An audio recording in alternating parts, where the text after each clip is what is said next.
सादर जय सिया राम। विषय है नाम महिमा। हम कोई भी प्रयास करते हैं या कोई भी कर्म करते हैं तो हमारा एक ही लक्ष्य रहता है, हमारे जीवन में कैसे आनंद की प्राप्ति। हर जीव का एक ही लक्ष्य है, वो है आनंद। लेकिन वो आनंद है भी, और वो आनंद जहां पर हम उसकी खोज कर रहे हैं वहां पर वो है भी कि नहीं, और क्या आनंद की प्राप्ति संभव है।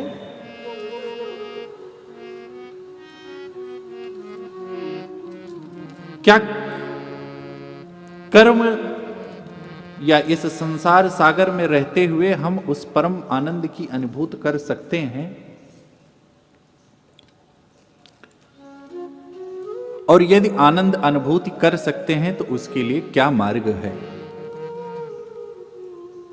प्रथम,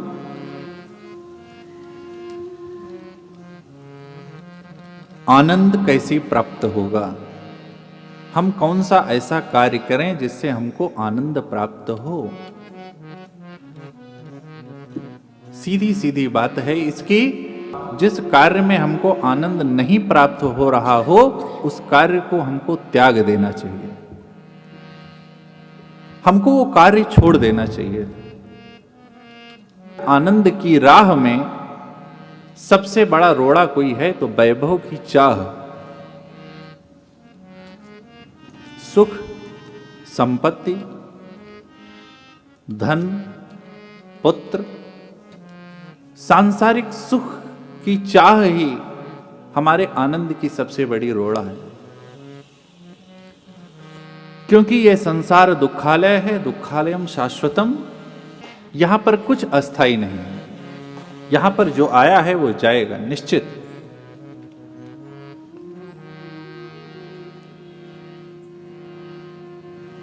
तो क्या करना चाहिए हमको, क्योंकि जिस आनंद की हम तलाश कर रहे हैं, जिस आनंद की प्यास को हम बुझाना चाह रहे हैं, वो झरना कहीं और नहीं है, वो झरना हमारी अंतस्थ चेतना में ही है। हमारी अंतस्थ चेतना में वाह्यवान है, वो प्रवाहवान है, हमारा नित्य प्रवाहवान है वो जल झरना। वो प्यास भी हमारे अंदर है और वो झरना भी हमारे अंदर है। जिस प्रकार प्यासे को यदि प्यास लगती है तो स्वाभाविक ही वो जल की तरफ भागता है, लेकिन जब वो सही जगह नहीं जाता, जैसे आपको जल निकालना हो। आज हमारी जीव की स्थिति क्या है, जैसे हमको आपको कुआं, आप जानते होंगे, कुआं से जल प्राप्त करना हो तो कुआं से जल प्राप्त करने के लिए हमको आपको एक ही जगह पर गहरा गड्ढा करना पड़ता है। यदि हम सोचें कि थोड़ा थोड़ा गड्ढा कर करके थोड़े थोड़े जल निकाल लें तो ये असंभव है।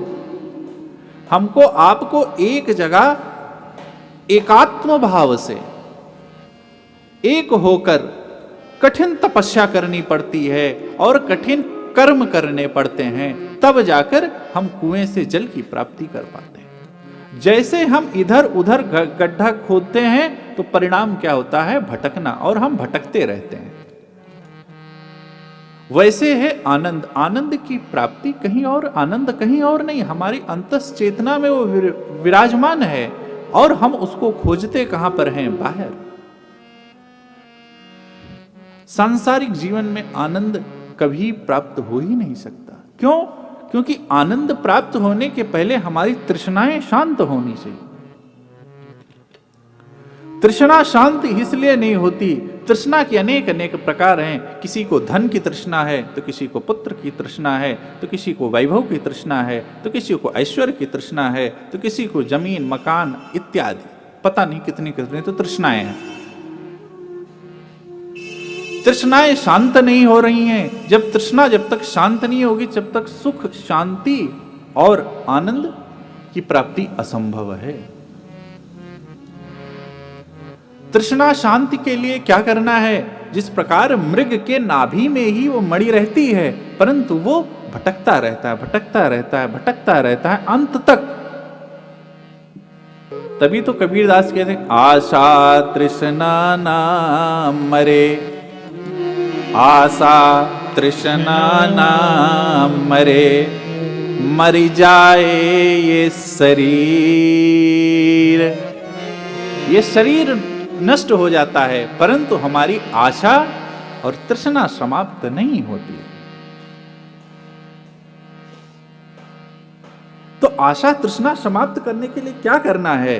तो सीधी सीधी बात है, जहां से उस तृष्णा का जन्म हो रहा है उस स्थान को हमको ठीक करने की आवश्यकता है। जैसे आप पांडाल में हैं, ये विद्युत संचार हो रहा है, यदि किसी कारणवश कहीं पर कोई समस्या आ जाए और वो प्रवाह वहां पर रुक जाए, तो उससे दो चीज सिद्ध होती है कि ऐसा नहीं है कि विद्युत के प्रवाह में कोई कमी है, या कहें कि प्रभु की कृपा में कोई कमी नहीं है। सब पर मोह बराबर दाया। सब पर प्रभु की उतनी ही कृपा है, जितनी हम पर है उतनी आप पर भी है।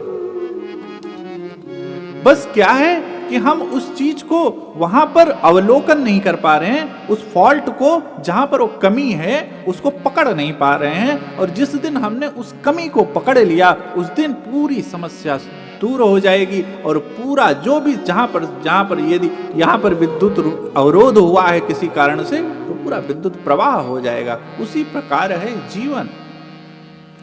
जीवन में काम, क्रोध, मद, मोह, लोभ, तृष्णा इतना ज्यादा मात्रा में हो गई है कि हम, जैसे बांध नहीं होता, बांध, झरने के उस ओर जा ही नहीं पा रहे हैं। जो हमारी आत्मा है, जिसमें वो सहज जल प्रवाहवान है, हम वहां उस जल को ना पी पा रहे हैं, ना उस जल की अनुभूति कर पा रहे हैं, और ना उस जल के पवित्रता से अपने को पवित्र कर पा रहे हैं। ये आशा की तृष्णा, वैभव की तृष्णा, और जब तक ये मरेंगे नहीं तब, क्योंकि भाई प्यास तभी बुझेगी जब हम जल की प्राप्ति हो जाएगी। तो क्या करें? देखिए, अध्यात्म जीवन में कुछ ऐसी चीज होती है ना, क्योंकि जीव हमारा आपका स्वभाव है कि हमें सरल चीज नहीं सुहाती।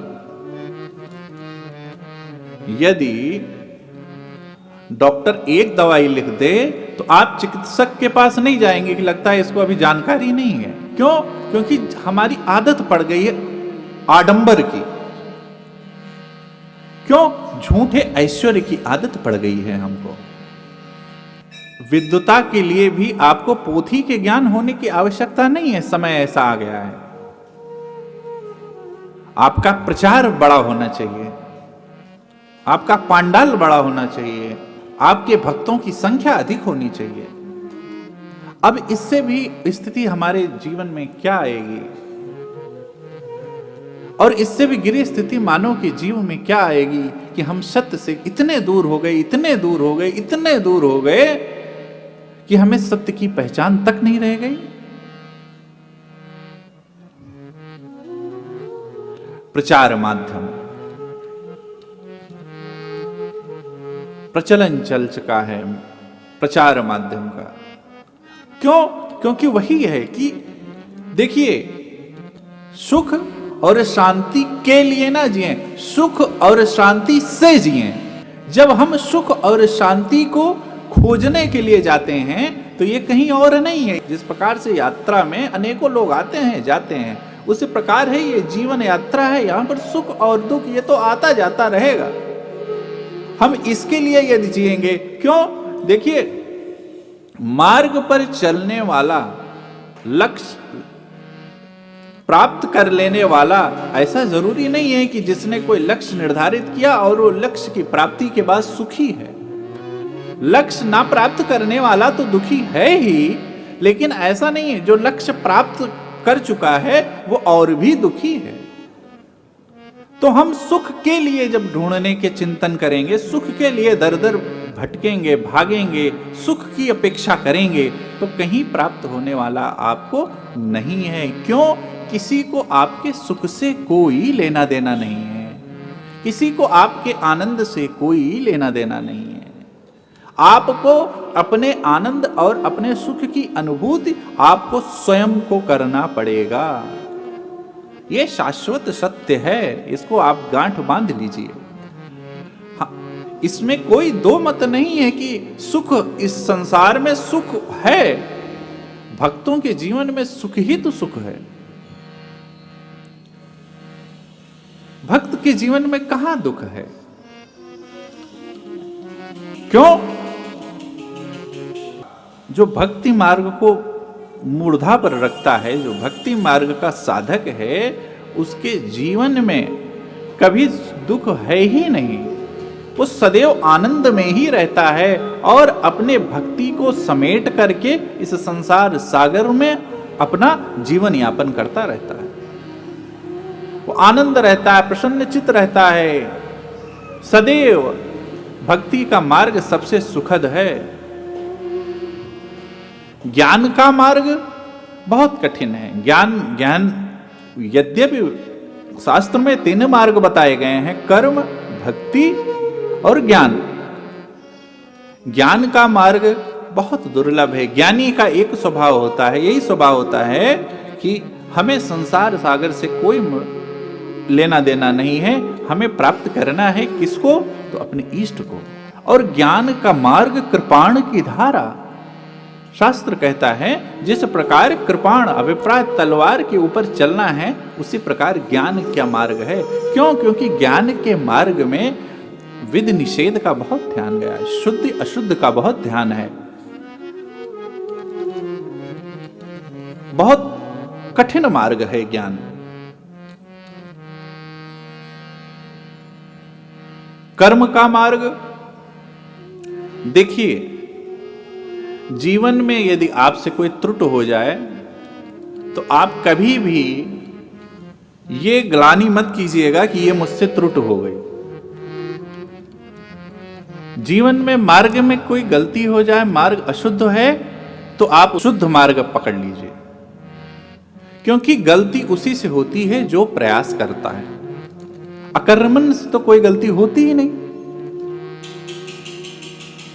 लेकिन कर्म के मार्ग में जो अध्यात्म को मूल में रखता है, भगवत कृपा को मूल्य में रखता है, वो कोई भी कर्म करता है तो उसके लक्ष्य की प्राप्ति होती ही है, होती ही है, होती ही है। अवश्यम भावी उसको लक्ष्य की प्राप्ति होगी, इसमें कोई दो मत है ही नहीं। परंतु मूल में क्या? भगवत कृपा रखता है। तब कर्म के मार्गी मार्ग भटकता है, फिर वो नए मार्ग पर आता है। कुछ मार्ग छूटता है, फिर वो नया मार्ग निश्चित करता है। परंतु जो तीसरी भक्ति है, जिसको भक्ति का मार्ग कहा गया है, भक्ति के मार्ग के जितने भक्त हैं वो तो भैया, अरे मन लागो मेरो यार फकीरी में, मन लागो मेरो यार फकीरी में, जो सुख पायो राम भजन में, जो सुख पायो राम भजन में, सो सुख नाही अमीरी में। तो आनंद कहां पर है? जब हमें अंतस्थ चेतना का ज्ञान हो जाएगा, उसी दिन हमको आपको आनंद की प्राप्ति हो जाएगी। आनंद का कोई स्वरूप नहीं है भैया। जो आनंद सिंधु सुख राशि, जो आनंद सिंधु सुख राशि, सी करते त्रय लो सुपासी करते लोक सुपासी सो सुख धाम राम सनामा सो सुख धाम राम असनामा अखिल लोक नायक विश्राम अखिल लोक नायक विश्राम अखिल लोक नायक विश्राम अखिल लोक नायक विश्राम। क्योंकि जब अंतस्थ चेतना का ज्ञान हो जाएगा तो वो ज्ञान क्या करेगा? वो ज्ञान आपको जहाँ पर सुख सुख के धाम जो हैं आनंद के, कौन आनंद के सुख के धाम है? तो कोई और नहीं, राम है। सीकर का अभिप्राय क्या है इसमें? जो आनंद सीकर, आप जब पानी की बाल्टी में हाथ डालेंगे, भरी बाल्टी में, तो आप हाथ से जब डाल के ऐसे निकाल लेंगे हाथ को, तो ये आपके अग्रभाग में, किसके अग्रभाग में? उंगलियों के अग्रभाग में पानी की कुछ बूंदें रह जाती हैं। तो उन बूंदों को जब आप ऐसे छिटकेंगे तो वो बूंदें कई बूंदों के रूप में परिवर्तित हो जाती हैं। उसी प्रकार भगवान के पास जो सुख का है, जो भगवान संसार को सुख देते हैं, भगवान के लिए उस सीकर के बराबर है सुख। वो सो सुख धाम राम असनाम। क्यों? क्योंकि आनंद वहीं पर है। आनंद कैसे प्राप्त होगा? जब हमको अंतस चेतना का ज्ञान हो जाएगा। अंतस चेतना का ज्ञान कब होगा? जब हम जो सुख धाम राम असनाम क्या करेंगे? सुख के धाम के जब नाम का जप करेंगे, नाम महिमा की कथा सुनेंगे, तब हमको आपको वो आनंद प्राप्त होगा। भक्तों के जीवन में आनंद ही आनंद क्यों रहता है? क्या भक्तों के जीवन में तनाव नहीं रहता? क्या भक्तों के जीवन में कष्ट नहीं रहता?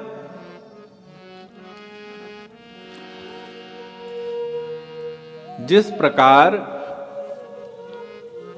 एक छोटी लाइन हो, उसको यदि आपको उस लाइन को हाइड करना हो, छिपाना हो, तो मैनेजमेंट ये कहता है कि आप अपनी ऊर्जा उस लाइन को छिपाने के लिए मत कीजिए। उस लाइन के बगल एक इतनी बड़ी लाइन खींच दीजिए कि वो लाइन स्वतः ही छिप जाएगी।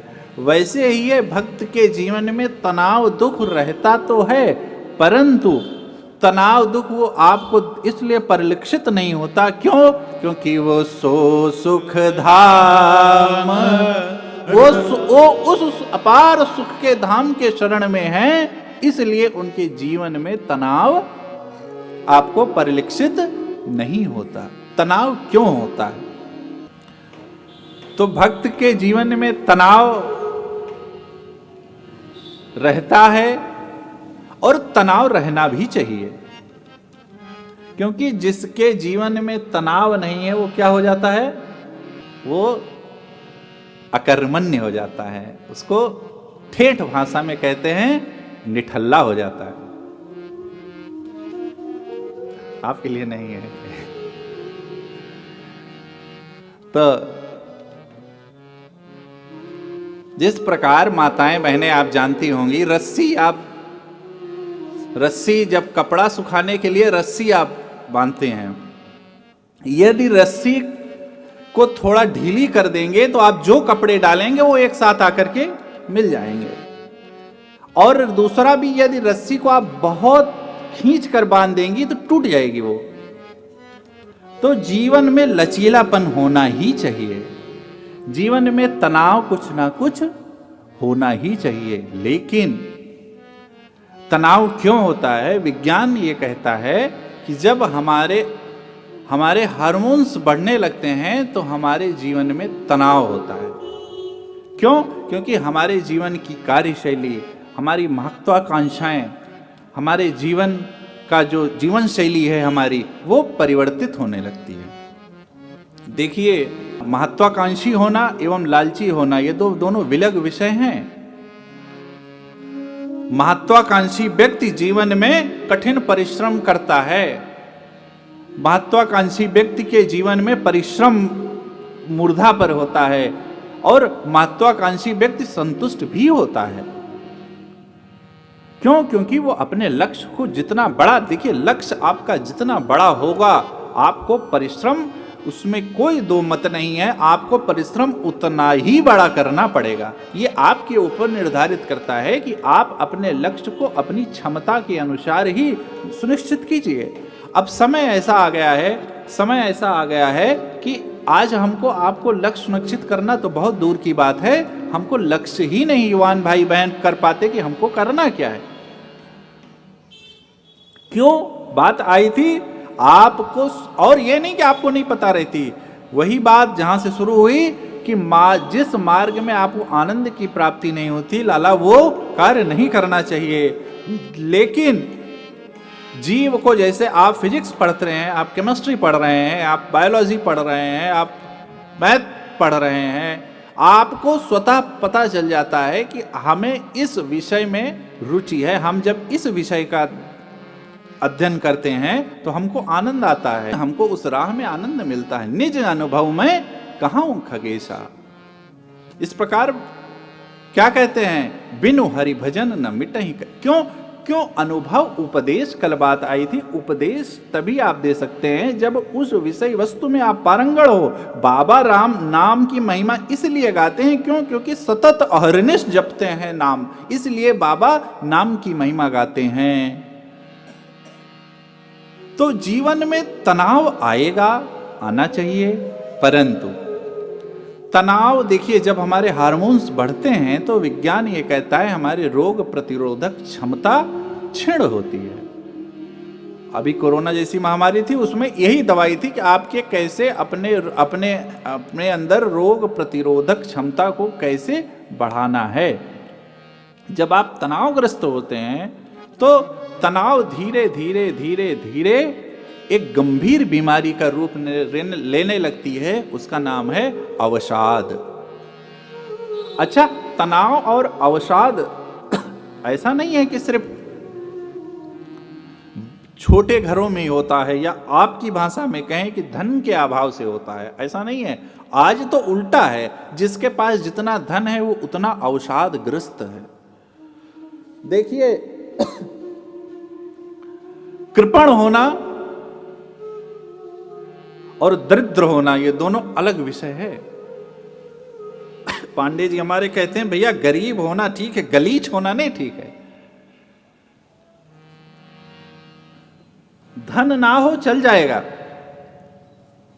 लेकिन दरिद्रता क्यों? धन तो आपके प्रारब्ध के अनुसार आपको प्राप्त होता है, क्षय होता है, परंतु दरिद्रता आपके स्वभाव में होती है। धनवान दरिद्र हो जाए तो उसकी स्थिति बहुत दयनीय हो जाती है। और धन से ही नहीं, अरे फिर उसके बाद में तो जब उससे आप कहें, जैसे हमारे सब लोग, अवधेश भैया लोग, सब लोग कथा कि पहले पूर्व प्रचार हेतु क्या कहते हैं, पर्चा, पैम्पलेट बांटते हैं। तो उसमें से यदि लोग किसी से विनती करें कि भैया 1 घंटे कथा में यदि आइएगा, तो जो दरिद्र लोग होते हैं वो इतना अवसादग्रस्त रहते हैं, वो कहते हैं अरे मैं क्यों कथा में जाऊं यार, एक ही काम है क्या कथा, ये क्या है? ये परिचायक है किसके? दरिद्रता के। और ये किसके लक्षण हैं? तो अवसादग्रस्त व्यक्ति का प्रथम लक्षण है। इसको आप विज्ञान, ये देखिए धर्म विज्ञान है, ये अवसादग्रस्त जित लोग हैं उनके प्रथम लक्षण परिलक्षित होते हैं, ये स्वभाव। तनाव धीरे धीरे धीरे धीरे क्यों? जब हम शुरू के स्टेज कह लें कि जब हम शुरू में तनाव में आते हैं तो हमको तात्कालिक किसी श्रेष्ठ के शरण में जाना चाहिए। अब ये बात अलग है कि आज हम कर्म ही इतना बुरा कर रहे हैं कि ये हमको भी पता रहता है कि ये कर्म निंदनीय नहीं, अति निंदनीय है, लेकिन अब उस अति निंदनीय कर्म को हम श्रेष्ठ से कहें कैसे, इसमें हम खुद ही सकुचा रहे हैं। युवान भाई बहन, आप सब जानते हैं कि क्या सही है क्या गलत है, लेकिन इसीलिए बाबा कहते हैं कि कथा सत्संग निरंतर बना रहना चाहिए, एक बार नहीं, निरंतर। जो निरंतर इसमें रहेगा वो कभी क्यों? क्योंकि वो बात आई थी कि आपको उस परिस्थिति से लड़ने की क्षमता यदि कोई देता है तो भगवान की कथा।